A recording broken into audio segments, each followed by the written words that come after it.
ফি জিলালিল কোরআন লেখার অপরাধে, মাআলিমু ফিত তারিক এই কিতাব লেখার অপরাধে তাকে গ্রেফতার করলো, তাকে কয়েদখানার ভিতরে ঢুকালো এবং সেইখানে ক্ষুধার্ত পাগলা কুকুরকে ঢুকিয়ে দিল। তারপর অনেকক্ষণ পরে একজন লোককে পাঠিয়েছে, দেখে আসো রুমের ভিতরে কুকুরের সাথে কুকুর কি ব্যবহার করে। নাউজুবিল্লাহ। জামাল নাসেরের পাঠানো সেই লোকটি জেলখানার ভিতরে দৃশ্য দেখে অবাক হয়ে ফিরে এসে বললেন, জাহাপানা, কয়েকখানার ভিতরে গিয়ে দেখলাম সৈয়দ কুতুব নামাজের ভিতরে সেজদায় পড়ে আছে, আর শিকারী পাগলা কুকুর তার পাশে বসে তাকে পাহারা দিতেছে। মৃত্যুর ভয় ইমানদারেরা করে না। তাকে বলা হয়েছিল ক্ষমা চাওয়ার জন্য, তিনি বলেছেন মাজলুমকে ক্ষমা চাইতে হবে জালেমের কাছে, এর থেকে ফাঁসি গ্রহণ করে শাহাদাতের দরজা নিয়ে হাসি মুখে আমি আমার মনিবের দরবারে খাড়া হতে চাই। এটাই হলো ঈমান। আর জামাল নাসেরকে আল্লাহ পাক ইন্তেকাম নিলেন, দুনিয়া থেকে বিদায় করে দিলেন। দেখেন ইসলামের কি সুন্দর বিধান। বোকা, নির্বোধ, অজ্ঞ আছে না সমাজে? তুমি মহব্বতে, আল্লাহর মহব্বতে লাগে 500 টাকা দিয়ে দিলা 5000 টাকা, এ তো সর্বনাশ করে ফেলাবে, সে তো খারাপ জায়গায় তা ব্যয় করবে। এই জন্য অজ্ঞ লোকদেরকে, নির্বোধ লোকদেরকে প্রয়োজনের অতিরিক্ত দিতে আল্লাহ নিষেধ করেছেন। তবে আল্লাহর ইচ্ছা হচ্ছে এই যে যত বড় পাপী হোক আর যত বড় খোদাদ্রোহী হোক না কেন, প্রত্যেকের খাওয়া, পড়া, শিক্ষা, চিকিৎসা গ্যারান্টি দিতে হবে। সুবহানাল্লাহ। কোন এর নাম তো আল্লাহ, এর নাম কি? আল্লাহ পাক, যার ভেতরে কোনো কার্পণ্যতা নাই। আল্লাহরে মানলেও আল্লাহ খাইতে দেন, না মানলেও দেন, সকলকেই দেন সমভাবে।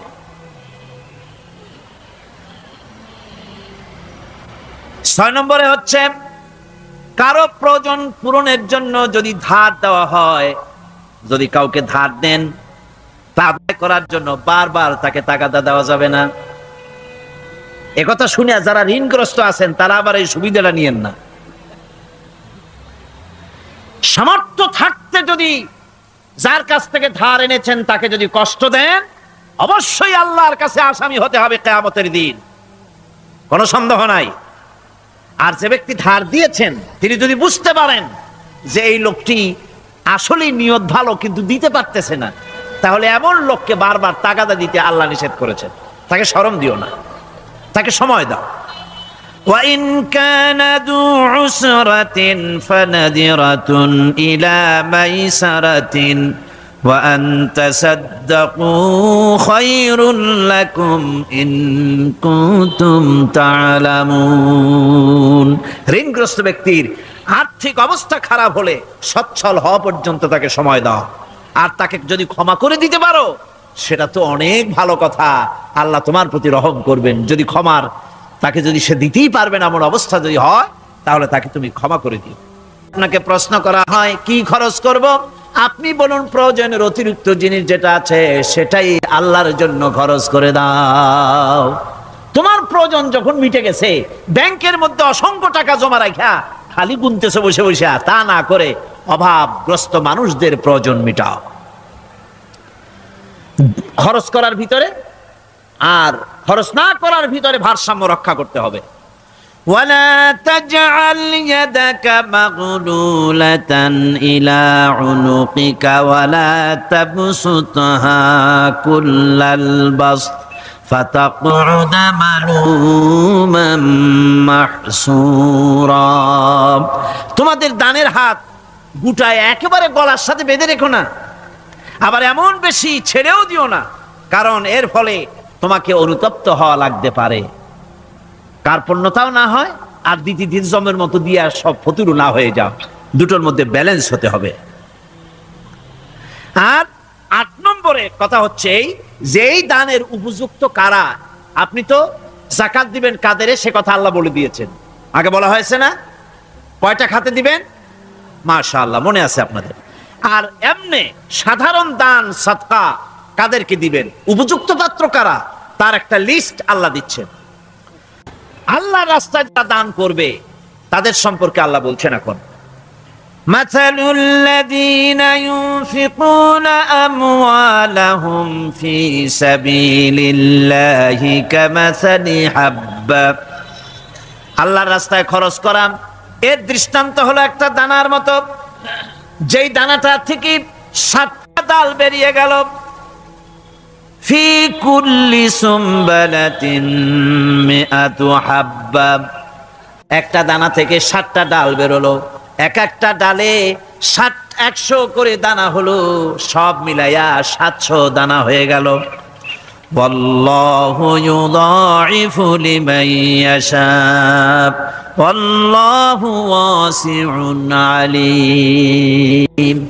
আল্লাহ পাক বলেন, এই পৃথিবীতে একটা দানায় 700 দানা আল্লাহ রাব্বুল আলামিন তোমার হাতে ধরায় দিলেন। সে আল্লাহ পাকের ব্যাংকে যদি টাকা জমা রাখো, আল্লাহর রাস্তায় যদি খরচ করো, 700 গুণ বাড়াইয়া আল্লাহ তোমার হাতে ধরাইয়া দিবেন। ওয়াল্লাহু ইউদাইফু লিমান ইয়াশা, আর আল্লাহ ইচ্ছে করলে এর থেকেও বেশি তোমাকে দান করবেন। সুবহানাল্লাহ, কোন জোরে। আর এই দান করতে হবে মরার আগে। কোন সময় দেবেন কোন? আমার দেশে বহু মুসলমান আছে যারা বলে, হুজুর আসি আপনাদের পেছনে, যা বলেন আসি, জীবন দিয়া দেব। এরা খুব চালাক, জীবন দিতে চায়, মাল দিতে চায় না। আল্লাহ তো আগে জীবন চায় নাই, আল্লাহ আগে কি চেয়েছেন? কোন আল্লাহ আগে কি চেয়েছেন? আল্লাহ চেয়েছেন মাল। ওয়াতুজাহিদুনা ফি সাবিলিল্লাহি বিআমওয়ালিকুম ওয়া আনফুসিকুম। আল্লাহ পাক বলেন, জিহাদ করো আমার রাস্তায় মাল দিয়ে আর জান দিয়ে। মাল দাও আগে, মাল না দিয়া যদি আগে মরে যাও, মালটা তো থেকেই গেল। সুতরাং মাল আগে আমার রাস্তায় দাও। দেবা কখন? মরার আগে দাও। ওয়ানফিকু মিম্মা রাযাকনাকুম মিন ক্বাবল আইয়াতিয়া আহাদাকুমুল মাউত। আমার রাস্তায় খরচ করো মৃত্যু আসার আগে। فيقول رب لولا أخرتني إلى أجل قريب। যদি মরার আগে না দাও, মৃত্যুর সময়, মৃত্যু যখন এসে গেল, সেই সময় যদি বলো, অনুশোচনা যদি করো, আহারে যদি আমি সময় পাইতাম, একটুখানি যদি সময় দিতে আল্লাহ, একটু সময় আমারে যদি দাও, ফাসাদদাকা ওয়া আকুম মিনাস সালিহিন। দান সদকা করব, সব আল্লাহর রাস্তায় দিয়ে দেব, আর আমি সালেহ বান্দাদের মধ্যে শামিল হয়ে যাব। আল্লাহ একটু সময় আমারে দাও। আল্লাহ পাক বলছেন, ওয়ালা ইউআখিরাল্লাহু নাফসান ইযা জাআ আজালুহা আল্লাহু খাবীরুম বিমা তা'মালুন। মৃত্যুর নির্ধারিত সময় আসলে 1 সেকেন্ড আগে পাশে করা হবে না। তাবুকের যুদ্ধের জন্য, তাবুকের জিহাদের জন্য আল্লাহর নবী চাঁদা চেয়েছিলেন। চাঁদা করা কোনো নাজায়েজ জিনিস না, তবে চাঁদাবাজ নাজায়েজ।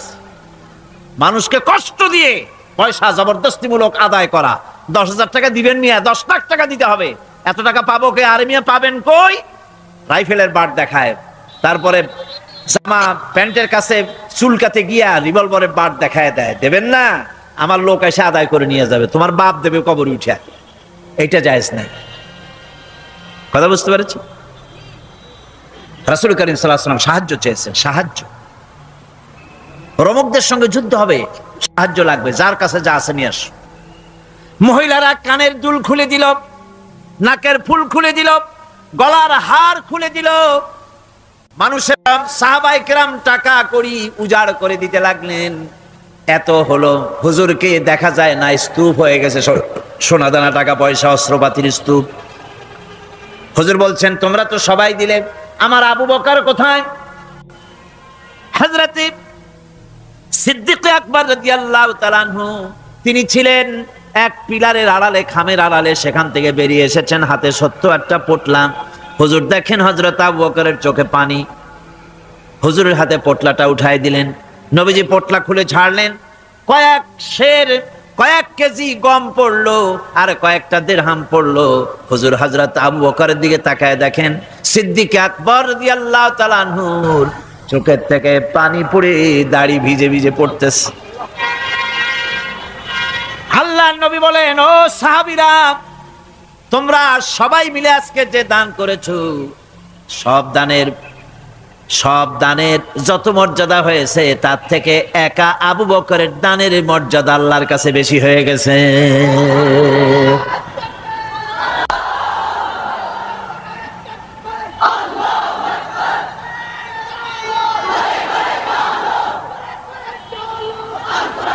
সাহাবায়ে কেরামের মনের ভিতরে প্রশ্ন জাগলো, এটা কেমনে হলো? আমরা এত দিলাম। এই জিহাদে হযরতে ওমর রাদিয়াল্লাহু তাআলা আনহু তার জীবনের সঞ্চিত সম্পদের পুরা অর্ধেকটা দান করে দিয়েছিলেন। হুজুর সাহাবায়ে কেরামদের মনের অবস্থা বুঝলেন, প্রশ্ন করলেন, তোমরা কে কত দিছো, বাড়ি কত আছে? প্রত্যেকেই বললেন, এত দিছি, বাড়ি এত আছে। হযরত আবু বকরের কাছে হুজুর জিজ্ঞেস করলেন, আবু বকর কত আনছো, বাড়ি কত আছে? হযরত আবু বকর বলেন, ইয়া রাসূলুল্লাহ, হে আল্লাহ পাকের নামে কসম করে বলি, আমি আবু বকরের ঘরে আমি আবু বকরের বাড়িতে জাগতিক সম্পদ বলতে যা বুঝায় সব এনে রাসূল কারীমের কদম মোবারকে হাজির করেছি। আমি আবু বকরের ঘরের ভিতরে এখন আল্লাহর তার রাসূল ছাড়া কোনো জিনিস বাকি নাই, সব এনে দিয়েছি। আমার ভাইয়েরা, এই জন্য আল্লাহ রাব্বুল আলামিন দানের ভিতরে বিরাট ফজিলত রেখেছেন। সাহাবায়ে কেরাম যদি এরকম দান না করতেন, এভাবে কোরবানি না দিতেন, ইসলাম এই পর্যন্ত আসতো না, ঠিক কি না? ইসলামের জন্য সবচেয়ে বড় অবদান নবীর পরেই সাহাবায়ে কেরাম রিদওয়ানুল্লাহি তাআলা আলাইহিম আজমাইন। হযরত আব্দুল্লাহ ঘুরে ঘুরে একটা গাছের ছাল নিয়ে আসলেন, নবীজি ছালটা হাতে নিয়ে হযরতে আব্দুল্লাহ জুলবাজাদাইনের ডান হাতে বাঁধে দিলেন আর বললেন, আল্লাহ, আমি আব্দুল্লাহর রক্ত কাফেরদের জন্য হারাম করে দিলাম। হে আল্লাহ, তুমি আব্দুল্লাহর রক্ত কাফেরদের জন্য হারাম করে দাও। হযরত আব্দুল্লাহ কাঁদতে লাগলেন, বললেন, আয় আল্লাহর নবী, আমি চেয়েছিলাম আমি শহীদ হয়ে যাব, জীবনটা দিয়ে দেব, আর আপনি আমার রক্ত হারাম করলেন, আল্লাহর কাছে দোয়া করলেন, কেমন কথা? হুজুর বলেন, আব্দুল্লাহ, তোমার জন্য এমন দোয়া করা হয়েছে, এখন যদি তুমি ঘরে বসে জ্বর হয়ে মরো, আল্লাহ রাব্বুল আলামিন তোমারে শাহাদাতের মর্যাদা দিয়ে দিবেন। তাবুকের প্রান্তরে যাওয়ার পর রাসূলের কাছে খবর এলো, হযরতে আব্দুল্লাহ তীব্র কঠিন জ্বরে ভোগার পর তিনি ইন্তেকাল করেছেন। হুজুর বললেন, তার জন্য কবর খোঁড়ো। বুখারী শরীফের হাদিসে এসেছে, আব্দুল্লাহর জন্য কবর খনন করা হলো। একজন কবরের ভিতরে নেমে দাঁড়ালেন, দুইজনে আব্দুল্লাহর লাশ নিয়ে আসতেছি, একজনের পাশে আলো ধরিয়ে দাঁড়িয়ে আছেন, ছোট্ট টিমটিমে একটা আলো জ্বলতেছে কবরের পাশে। কবরের ভিতরে যিনি দাঁড়ানো, তিনি বলতেছেন, লাশ যারা বহন করতেছো, তোমাদের ভাইয়ের প্রতি আদব করো, আদব করে নিয়ে আসো, মর্যাদার সাথে নিয়ে আসো। কবরে যিনি দাঁড়ায়া আব্দুল্লাহর লাশ ধরলেন, তিনি আর কেউ নন, তিনি বিশ্বনবী জনাবে মুহাম্মদুর রাসূলুল্লাহ সাল্লাল্লাহু আলাইহি ওয়াসাল্লাম। আল্লাহর নবী নিজ হাতে হযরতে আব্দুল্লাহ জুলবাজাদাইনের লাশ ধরে কবরের মধ্যে শোয়াই দিলেন। এরপরে কবরের উপরে হুজুর উঠে আসলেন, নিজের হাতে কবরের উপরে মাটি দিলেন আর বললেন, তোমরা আমার কাছে যারা আছো সরে যাও। ওনারা সরে দাঁড়ালেন। আল্লাহর নবী কবরের উপরে দুই হাত বিছায় দিয়া নবীজি বলতে লাগলেন, আয় আল্লাহ রাব্বুল আলামিন, আজকের সন্ধ্যা পর্যন্ত আমি এই আব্দুল্লাহর উপরে রাজি ছিলাম, আয় আল্লাহ, তুমিও আব্দুল্লাহর উপরে রাজি খুশি হয়ে যাও। হযরত আব্দুল্লাহ বিন মাসউদ রাদিয়াল্লাহু তাআলা আনহু চিৎকার মেরে কেঁদে উঠছিলেন যে হারে, আজকের কবরে আব্দুল্লাহর লাশ না হয়ে যদি আমার লাশটা হইতো। আল্লাহর দ্বীনের জন্য এমন খরচ তারা করেছেন, এভাবে তারা খরচ করেছেন, নিজেদের জীবন দিয়েছেন, জান দিয়েছেন, মাল দিয়েছেন।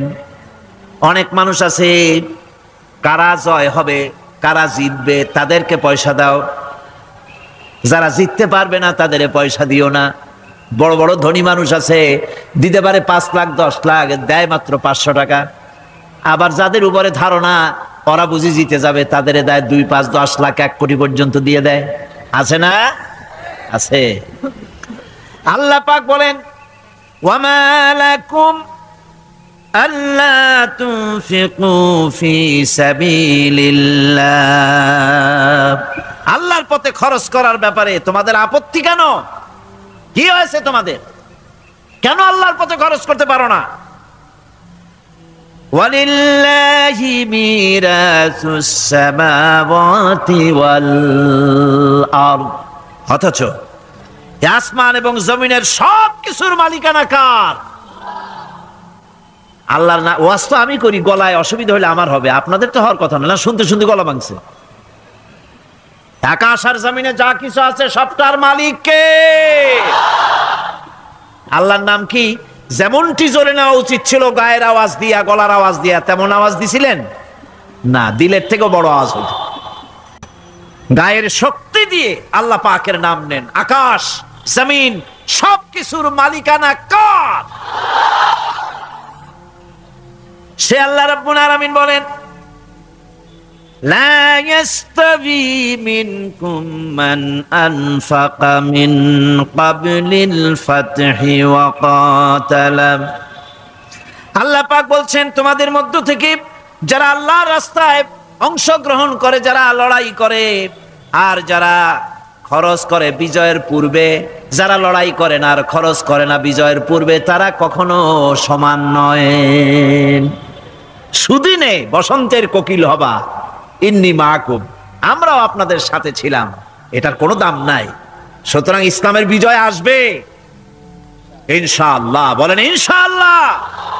ইসলামের বিজয় আসবে। বিজয় আসার পর এরপর আপনার টাকা দিয়া হবেটা কি? তখন টাকার অসুবিধা হবে না ইনশাআল্লাহ। এখন টাকা দরকার, ইসলামের জন্য এখন পয়সা দরকার। জান খুলে টাকা দাও, প্রাণ খুলে পয়সা দাও। যারা ইসলামের কথা বলে, যারা ইসলামের আন্দোলন করে, কলেজে করে, বিশ্ববিদ্যালয় করে, মাঠে করে, ময়দানে করে, আল্লাহর দ্বীন প্রতিষ্ঠার জন্য খেয়ে না খেয়ে যারা কষ্ট করে, দু হাতে তাদের দাও। কি আজীব!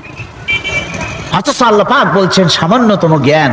আমি অবাক হই আরো যখন শুনতে পাই পৃথিবীর বিভিন্ন দেশের স্যাটেলাইট গুলি যা ছেড়ে দেওয়া হয়েছে মহাশূন্যে, এই স্যাটেলাইট গুলি ড্রাইভার ছাড়া, কোন রকমের পরিচালক ছাড়া, চালক ছাড়া স্যাটেলাইট গুলি বছরের পর বছর ঘুরছে পৃথিবীর মাটি থেকে 350-400 মাইল উপরে ঘুরছে। তো ঘুরছেই, দুনিয়া থেকে ছবি নিউজ ক্যাচ করছে, CNN, তারপরে স্টার টিভি ইত্যাদিতে সেগুলিকে তারা ছুড়ে দিচ্ছে।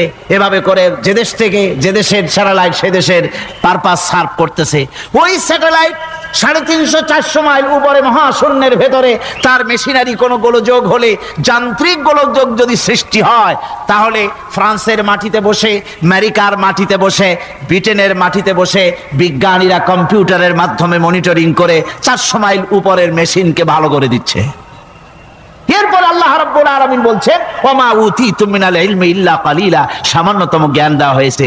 এই যদি হয় সামান্যতম জ্ঞান, তাহলে আল্লাহ সুবহানাহু ওয়া তাআলার জ্ঞান কত কত বেশি। আল্লাহু আকবার! কত বড় জ্ঞানের মালিক সুবহানাল্লাহি ওয়া বিহামদিহি। সেই মহান আল্লাহ পাকের পক্ষ থেকে এসেছে কোরআন। কার পক্ষ থেকে? قد جاءكم من الله نور وكتاب مبين। আল্লাহ রাব্বুল আলামিন বলেন আমি আল্লাহর পক্ষ থেকে তোমাদের জন্য এসেছে আলো, তোমাদের জন্য এসেছে নূর, আর তোমাদেরকে আমি দিয়েছি একখানা কিতাব, স্পষ্ট কিতাব দিয়েছি। নূর দিলাম, আলো দিলাম। সে আলো হলেন জনাবে মুহাম্মদুর রাসূলুল্লাহ সাল্লাল্লাহু আলাইহি ওয়াসাল্লাম। আর আমি যে তোমাদেরকে কিতাব দিয়েছি সেই কিতাবের নাম কোরআনে কারীম। একখানা কিতাব দিলাম যার নাম কোরআন শরীফ। একখানা কিতাব দিলাম আর একটা আলো দিলাম তোমাদেরকে। আল্লাহ পাক বলছেন তিনি দয়াবান রহমান, তিনি আমাদেরকে কোরআন শিখিয়েছেন। এই কোরআনের বলেন এমন একখানা কিতাবের নাম বলেন যে কিতাবখানা কোরআনের চাইতে সবচাইতে বেশি পড়া হয়েছে, এমন একটা কিতাবের নাম বলতে পারবেন? পারবেন না। কোরআন সর্বাধিক পঠিত কিতাব। আল্লাহ রাব্বুল আলামিন এই কিতাবকে অবতীর্ণ করেছেন। আলিফ লাম রা কিতাবুন আনজালনাহু ইলাইকা লিতুখরিজান নাসা মিনাজ যুলুমাতি ইলান নূর। আলিফ লাম রা। গোটা পৃথিবীর মানুষের মুখে আল্লাহ রাব্বুল আলামিন তালা লাগিয়ে দিয়েছেন, চ্যালেঞ্জ করেছেন, দুনিয়ার সব বোঝো। কত ভাষাবিদ পৃথিবীতে আছে, আরবি ভাষায় যারা পিএইচডি করেছে, ডিগ্রি করেছে, বড় বড় নাম যারা ভাষাবিদ, তারা যদি সম্ভব হয় তাহলে তারা বলুক আলিফ লাম রা এর অর্থ কি। আলিফ লাম মিম হা মিম আইন সিন কফ ইয়াসিন তাহা। পারবে কেউ এর অর্থ করতে? ওয়াল্লাহু আ'লামু বিমুরাদ। এর অর্থ কেবলমাত্র আল্লাহ এবং তার বান্দা যার প্রতি এই কিতাব অবতীর্ণ করা হয়েছে তিনিই বুঝতে পারেন। আল্লাহ পাক বলছেন কিতাবুন আনজালনাহু ইলাইকা, আমি আপনার প্রতি একখানা কিতাব অবতীর্ণ করেছি। লিতুখরিজান নাসা মিনাজ যুলুমাতি ইলান নূর, একখানা কিতাব দিয়েছি। সুবহানাল্লাহি বিহামদি। এমন একখানা কিতাব দিলাম যেই কিতাবের সম্পূর্ণ কিতাবখানা 30 পারা কোরআন শরীফি কিতাব, যার প্রতিটি সূরা কিতাব, যার প্রতিটি আয়াত কিতাব, যার প্রতিটি শব্দ কিতাব, যার প্রতিটি অক্ষর কিতাব। এমন বিশাল কিতাব আল্লাহ রাব্বুল আলামিন আজিম কিতাব দান করলেন। আল্লাহ পাক বলেন এই জন্য দান করেছি যাতে করে আপনি মানব মণ্ডলীকে অন্ধকারের ভিতর থেকে আলোর দিকে নিয়ে আসতে পারেন। এই জন্যই এই কোরআন আমি আপনার প্রতি নাজিল করেছি। কোরআনে কারীম আল্লাহ পাক অবতীর্ণ করেছেন মানুষের কাছে, অর্থাৎ রাসূল করিম সাল্লাল্লাহু আলাইহি ওয়াসাল্লামের কাছে। এক সময় এইভাবে নাজিল হয়নি, 30 পারা কোরআন একসাথে আসেনি। এসছে কিভাবে? ধারাবাহিকভাবে আস্তে আস্তে একটু একটু করে আল্লাহ পাক অবতীর্ণ করেছেন। কভার খোলা মাত্রই গ্রন্থকারের প্রশংসা শুরু হয়ে গেল। আলহামদুলিল্লাহি রাব্বিল আলামিন। পড়েন সবাই আলহামদুলিল্লাহি রাব্বিল আলামিন। সমস্ত প্রশংসা, যাবতীয় প্রশংসা ওই আল্লাহ সুবহানাহু ওয়া তাআলার, যিনি तमाम বিশ্ব জাহানের যিনি স্রষ্টা, পালনেওয়ালা রব।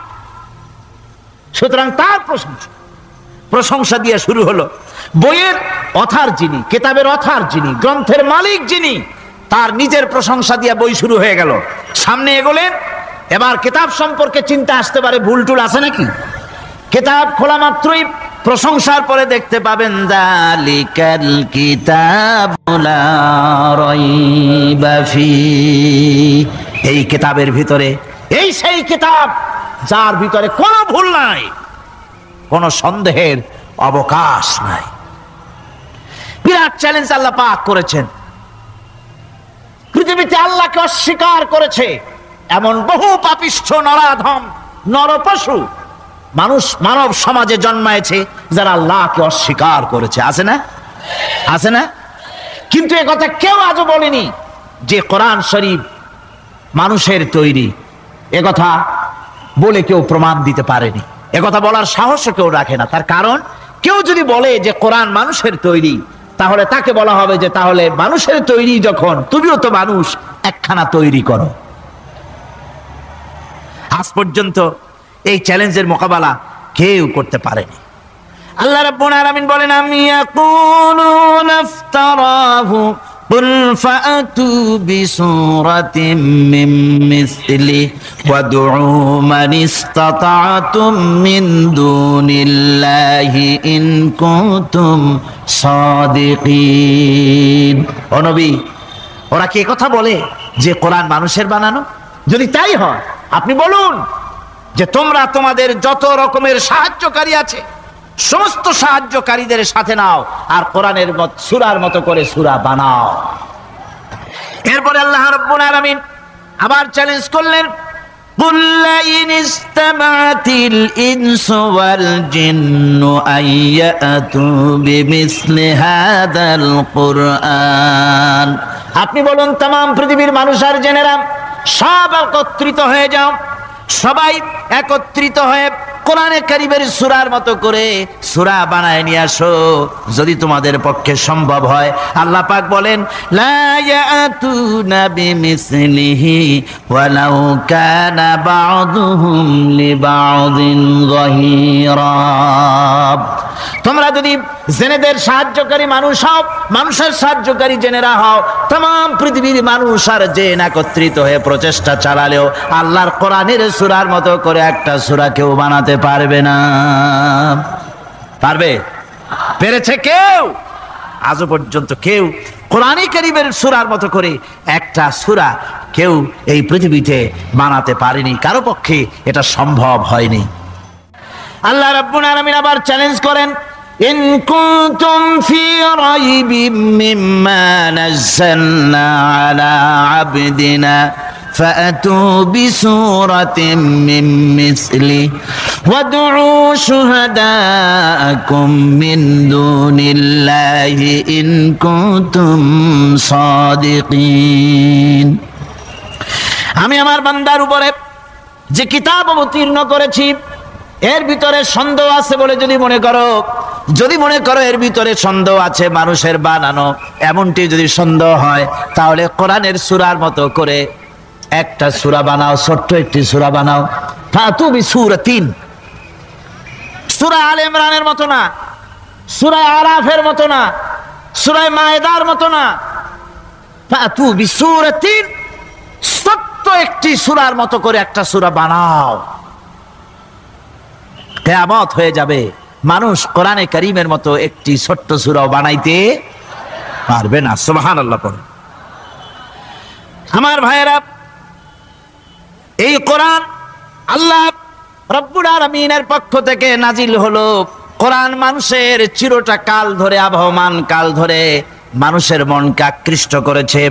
কোরআনে কারীমের এর ভাষা, এর লালিত্য, এর মাধুর্য, এর রচনা শৈলী এবং এর গতিময় ছন্দ, এর শব্দ বিন্যাস মানুষকে মুগ্ধ করেছে চিরকাল ধরে। আল্লাহর নবী বলেন, এ কোরআন যখন আমি তেলাওয়াত করতেছিলাম একটা রাত্রে, যে রাতে আমার তেলাওয়াতের সামনে ছিল জেনেরা যখন আমার কাছ থেকে তেলাওয়াত শুনল, ইসসামিআতু হাত্তা ক্বালু ইন্না সামি'না কুরআনান আজাবা।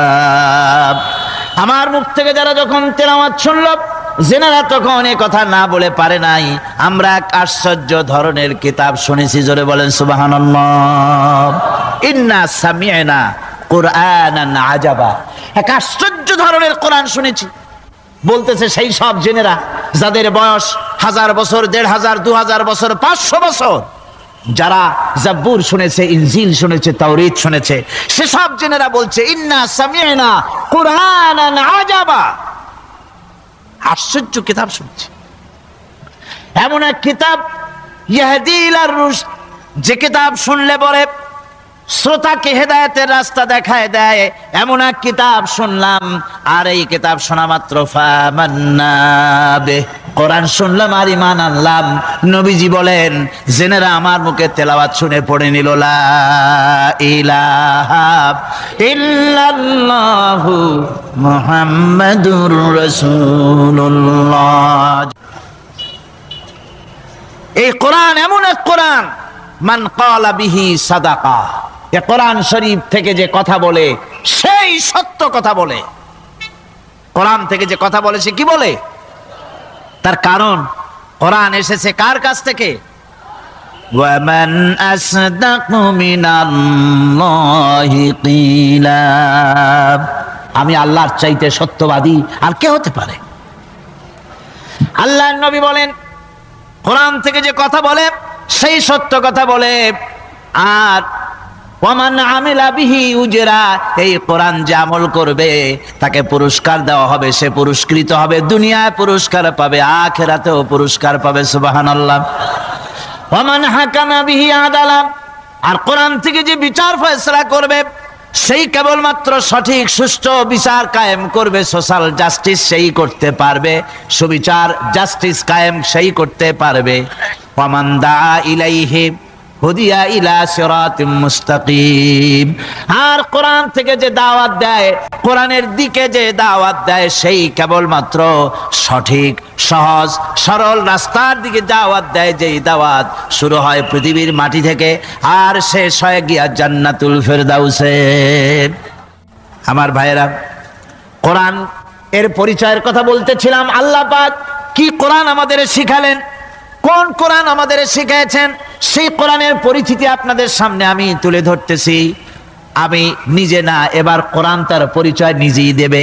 কেউ যদি কোরআনের কাছে জিজ্ঞাসা করে, কোরআন তুমি কোথা থেকে নাজিল হয়েছ, কে তোমাকে নাজিল করেছে, এই প্রশ্ন যদি কেউ কোরআনের কাছে করে, কোরআন নিজেই তার জবাব দিতে পারে কিনা?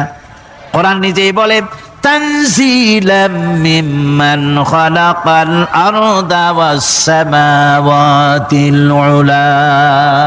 এই কোরআন নাযিল করেছেন তিনি, যিনি ওই সুউচ্চ আকাশ আর জমিনকে যিনি সৃষ্টি করেছেন, সেই আল্লাহ আমারে নাযিল করেছেন। কোরআনের কাছে কেউ যদি প্রশ্ন করে, ও কোরআন এই পৃথিবীতে নাযিল হওয়ার আগে তুমি কোথায় ছিলে, কেউ যদি প্রশ্ন করে, কোরআনে কারীম নিজে নিজের পরিচয় শোনায়, আমি কোথায় ছিলাম শোনো। বাল হুয়া কুরআনুম মাজিদুন ফি লাউহিম মাহফুজ, বরং এই কিতাব অতীব মর্যাদা সম্পন্ন সুরক্ষিত ফলকে লিপিবদ্ধ ছিল, আমি ছিলাম লৌহে মাহফুজে, সেখান থেকে এসেছি। যদি কেউ এবার যদি প্রশ্ন করা হয়, ও কোরআন বুঝলাম তুমি লৌহে মাহফুজে ছিলে, বুঝলাম তুমি নবীজির উপরে নাজিল হয়েছো, এবার বলো তুমি কোন মাসে নাজিল হয়েছো, তুমি তো আসছিলা প্রথম কোন মাসে নাজিল হয়েছো, এ প্রশ্ন যদি কেউ করে, কোরআন তার জবাবে বলবে, শাহরু রমাদানাল্লাযী উনজিলা ফীহিল কুরআন, রমজানের পবিত্র মাসে আমি অবতীর্ণ হয়েছি। সুবহানাল্লাহ। যদি প্রশ্ন করা হয়, রমজানে তো আসছো, কিন্তু প্রথম নাজিল হয়েছিল কোন সময়, ওটা কি দিন ছিল না রাত ছিল? কোরআন তার জবাবে বলে, ইন্না আনজালনাহু ফি লাইলাতিল কদর, কদরের পবিত্র রাতে আমি এই পৃথিবীতে আমার আগমন ঘটেছিল।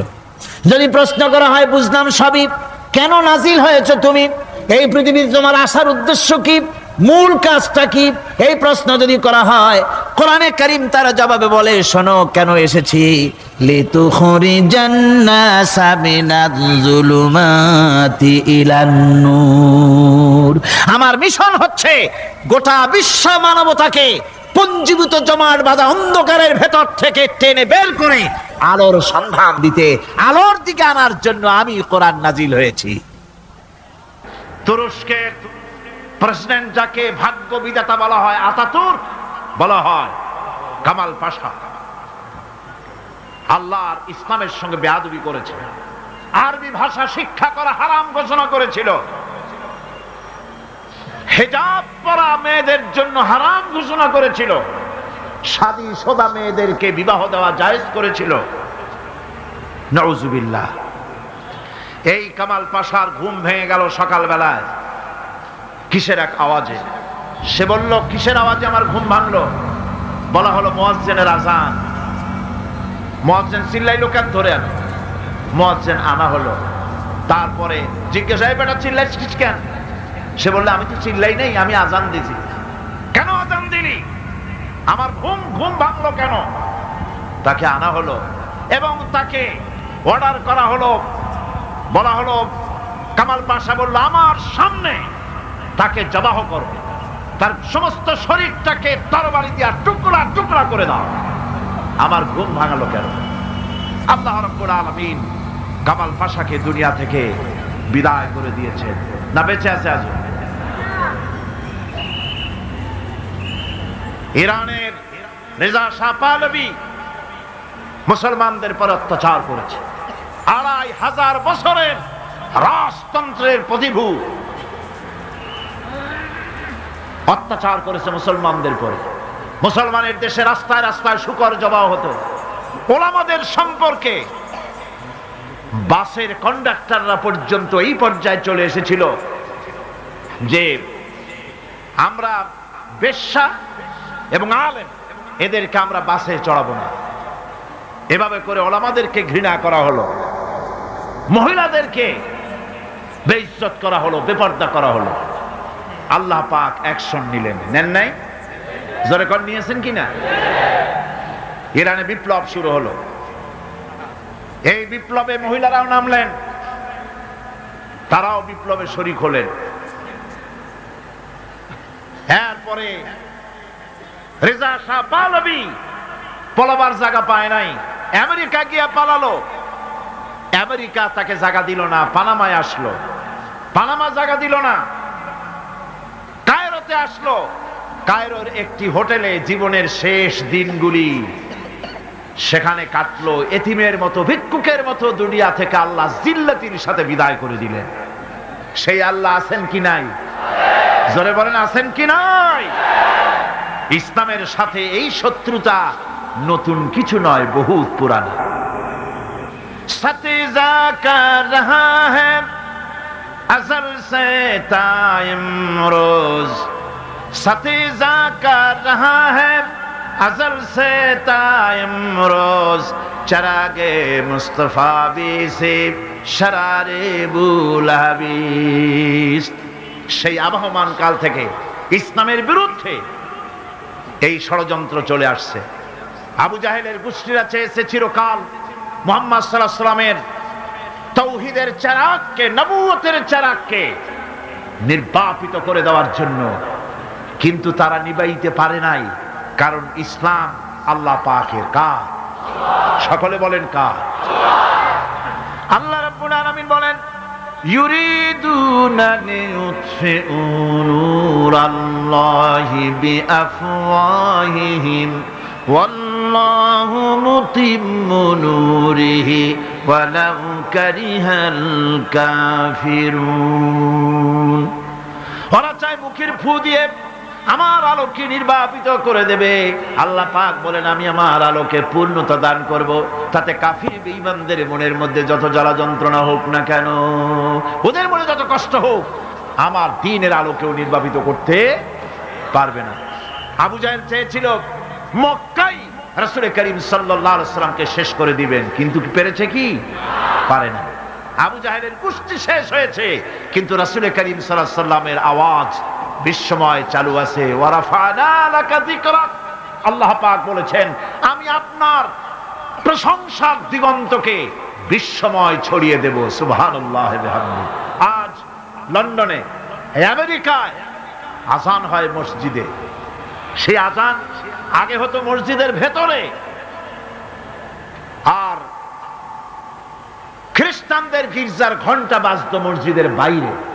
মুসলমানেরা কেস করলো কোর্টে, একই ধর্মীয় কারণে খ্রিস্টানরা গির্জার বাইরে ঘন্টা পিটায়, আর আমাদের একই ধর্ম, আমরাও মানুষকে আহ্বান জানাই আযানের মাধ্যমে, সেটা মসজিদের মধ্যে দিতে দেওয়া হয়।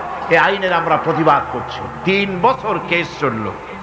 3 বছর কেস চলার পর ইংল্যান্ডে এখন মসজিদগুলিতে হর্ন বাইরে দিয়ে আযান শুরু হয়ে গেছে।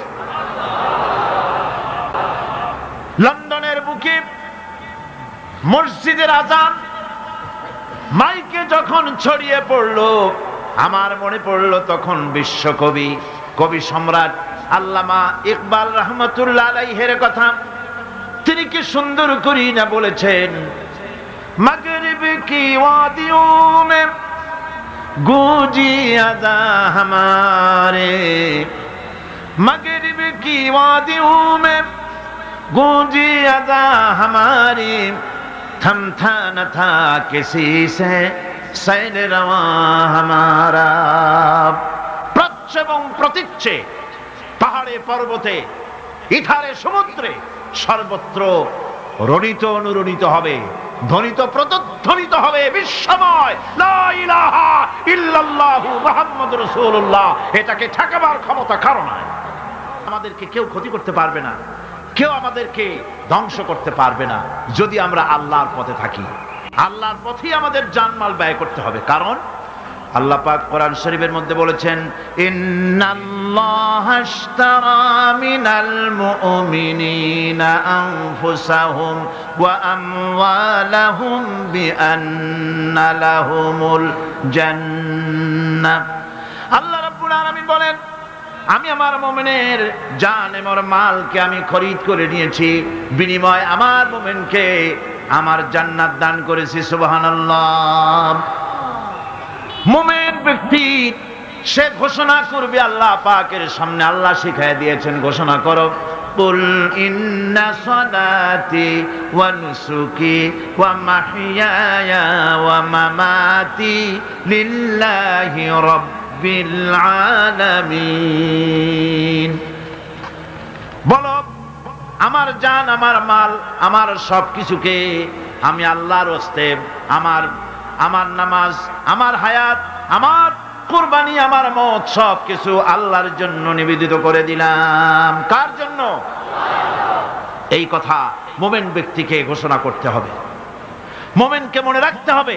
মুমিন ব্যক্তির সবচাইতে বড় উপকার যে সে যত বড় গুনাহগার হোক, ইমাম তাকে এই সাহায্য করে, যত বড় গুনাহগার হোক আল্লাহ তাকে ক্ষমা করে দিবেন যদি সে আল্লাহর কাছে তওবা করে। সে যদি মাপ চায়, আল্লাহ তাকে তওবা করলে মাফ করে দিবেন। এটা হলো ইমাম তাকে নিরুৎসাহিত করে না, ইমাম তাকে নিরাশ করে না, ইমাম তাকে আশার আলো তার বুকের মধ্যে জ্বালিয়ে দেয়। আলহামদুলিল্লাহ। বন্ধুগণ, আল্লাহ রাব্বুল আলামিনের কাছে মানুষ অন্যায় করলে, গুনাহ করে যদি মাবুদের কাছে, আল্লাহ রাব্বুল আলামিনের কাছে যদি দোয়া করে, আল্লাহ পাক বলেছেন, ওয়া ইযা সালাকা ইবাদি আন্নী ফাইন্নী করিব।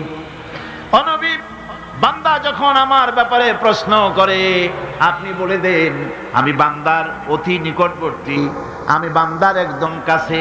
বান্দা যদি গুনাহ করে আমার কাছে মাপ চায়, চোখের পানি ফেলে দেয়, আমি তার গুনাহকে মাফ করে দেব। আল্লাহর কাছে দুইটা ফোঁটা বেশি প্রিয়। একটা হলো জিহাদের ময়দানে যে রক্ত ফোঁটা পড়ে, এই রক্ত ফোঁটা, আর একটা হলো চোখের পানি। আল্লাহর ভয়তে বান্দার চোখ থেকে যে পানি ফোঁটা পড়ে, আল্লাহ রাব্বুল আলামিন এই পানি ফোঁটায় খুশি হয়ে যান। পৃথিবীতে এমন কেউ নাই যে আপনাকে বলবে যে আয় আমি তোর অপরাধ মাফ করে দেই। এরকম কেউ কি আছে? কেউ নেই। কিন্তু আল্লাহ পাক বলেন, আমার কাছে ফিরে আয়, চুরি করেছিস ফিরে আয়, জিনা করেছিস, মদ খেয়েছিস ফিরে আয়, যত অপরাধ করেছিস ফিরে আয়। আল্লাহর কাছে বান্দা যখন তওবা করে গুনাহ করে মাফ চায়, আল্লাহ মাফ করে দেন। শুধু মাফ করেন না, শুধু মাফ করেন না, তার সাইয়্যাতগুলি আল্লাহ রাব্বুল আলামিন হাসানাত দিয়ে বদলায় দেন। মুসলিম শরীফের হাদিসে এসেছে, প্রতি রাত্রে আল্লাহ রাব্বুল আলামিন শেষ আকাশে সেখান থেকে মানুষকে ডাকেন, ও আমার বান্দারা আমার কাছে চাও, কে অপরাধ করেছো, গুনাহ করেছো। মানুষেরা ওই সময় যারা কাঁদতে থাকে, আল্লাহ রাব্বুল আলামিন ফেরেশতাদেরকে সাক্ষী রেখে বলেন, দেখো আমার এই বান্দাগুলি কিভাবে কাঁদতেছে, আমারে দেখে নাই, আমার দুচোখ দেখে নাই, বেহেশত দেখে নাই, শুধু আমার ভয়তে, জাহান্নামের ভয়তে, কোরআন হাদিস বিশ্বাস করে যেভাবে কাঁদতেছে, আমি তোমাদেরকে সাক্ষী রাখতেছি, আমার এই বান্দাগুলিকে আমি রব্বুল আলামিন মাফ করে দিলাম। সুতরাং ঈমান মানুষকে এভাবে সমৃদ্ধ করে, ঈমান মানুষকে সমৃদ্ধ করে দেয়, তার সাহসিকতা বাড়িয়ে দেয়, তাকে হতাশা থেকে ফিরিয়ে তার মধ্যে আশার সঞ্চার করে দেয়। লা তাকনাতু মির রাহমাতিল্লাহ রহমাতিল্লাহ, আল্লাহ পাক বলছেন আমার রহমত থেকে মায়ুস হয়ে যেও না, নিরাশ হয়ে যেও না, আমার কাছে কাঁদো, আমাকে বলো, আমি জীবনের সমস্ত গুনাহ খাতাকে মাফ করে দেব। আমার ভাইরা, মুমিন ব্যক্তির ভিতরে সাহস আল্লাহ পাক সৃষ্টি করে দেন, কোন ভয় ভীতি তার মনের মধ্যে জায়গা পায় না, তার মধ্যে সাহস সৃষ্টি হয়ে যায়। তার দৃষ্টান্ত আল্লাহ পাক কোরআন শরীফের মধ্যে দৃষ্টান্ত রেখে দিয়েছেন। আমার বন্ধু হযরত ইব্রাহিম আলাইহিস সালামকে আগুনের ভিতরে যখন ফেলে দেওয়া হয়েছিল, তাকে ফেরেশতারা সাহায্য চাওয়ার জন্য বলেছিল। ফেরেশতা বলেছে, ইব্রাহিম আমার কাছে সাহায্য চাও, এই আগুন থেকে বাঁচায় দেব। হযরত ইব্রাহিম আলাইহিস সালাম বলেছিলেন, আমি তোমাদের কাছে সাহায্য চাইব না, কারণ আমি তো এমন কোন অন্ধ খোদার ইবাদত করি না যিনি তার নিজের চোখে আমার দুঃখ দুর্দশা না দেখেন। তিনি তো দেখতে পাচ্ছেন, সুতরাং আমি তোমার কাছে সাহায্য চাইব না। আগুনে পড়ে গেলেন, আগুনে পড়ে গেলেন। এরপরে রব্বুল আলামিন আগুনের প্রতি নোটিশ করে দিলেন, ইয়া নারু কুনি বারদাও ওয়া সালামান আলা ইব্রাহিম। আগুন আমার ইব্রাহিমের জন্য শান্তিদায়ক ঠান্ডা হয়ে যা। কি বলেন, আগুন তারপরে জ্বলছিল? আগুন তারে জ্বালাইছে? আগুন তারে জ্বালাতে পারে নাই। আমার বন্ধুগণ, সাহস হারাবেন না, কোন অবস্থাতেই সাহস হারাবেন না। আজও যদি কোন নমরুদ কোন ইব্রাহিমের সন্তানকে যদি তার দলভুক্ত কাউকে যদি আগুনে ফেলে দেয়, আল্লামা ইকবাল বলেছেন, আজ ভি হো জু ইব্রাহিম কাইমা পয়দা আগ কর সকতি হ্যায় এক আন্দাজ গুলিস্তা পয়দা। ইব্রাহিমের ঈমান যদি আজও কোথাও হয় বিদ্যমান, করতে পারেন অগ্নিকুণ্ডে খুবসুরত গুলিস্তান। আজও যদি আগুনের মধ্যে কাউকে ফেলে দেওয়া হয়, কোন নমরুদ যদি আজও ফেলে, তাহলে সেই আল্লাহ আছেন না যে আল্লাহ ইব্রাহিমকে বাঁচাইছিলেন? আছেন কিনা?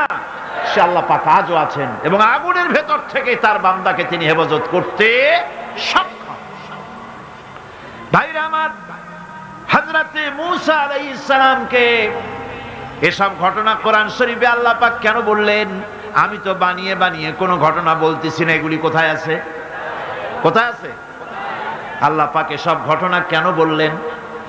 এই জন্য বলেছেন, ফেরাউন এক যুগে সেই বিদায় হবে তা না, নমরুদ এক যুগে সেই বিদায় হবে তা না, আবু জাহেল এক যুগে সেই বিদায় হবে তা না। আবু জাহেল, নমরুদ, ফেরাউন আসবে না, কিন্তু তাদের নাতি নাতনিরা তো আসবেই। তখন যেন তোমরা ভয় পেও না। আল্লাহ রাব্বুল আলামিন কোরআনে কারীমের মধ্যে পরিষ্কার করে বলে দিয়েছেন, এসব ঘটনা শোনায়েছেন ইবরতের জন্য। কিসের জন্য বলেন? ইবরতের জন্য। আমরা তো ইবরত বুঝি না, আমরা উপদেশ বুঝি না, শুধু ফুর্তি করি। জগা জি লাগানে কে লিয়ে ये दुनिया नहीं है, जगह जी लगाने के लिए ये दुनिया नहीं है, ये इबरत की जा है तमाशा नहीं है। এ পৃথিবী তো খেল তামাশা করার জায়গা না, এ পৃথিবী তাস খেলা জুয়া খেলার জায়গা না, এটা উপদেশ গ্রহণ করার জায়গা। উপদেশ দেখো, শেখো, উপদেশ গ্রহণ করো। হযরতে মূসা আলাইহিস সালামের কথা আল্লাহ শুনাইলেন। এই কোরআন শরীফের ভিতরে এক জায়গায় দুই জায়গায় নয়, অসংখ্য জায়গায় মূসা আলাইহিস সালামের কথা আল্লাহ বলেছেন, ঠিক কিনা?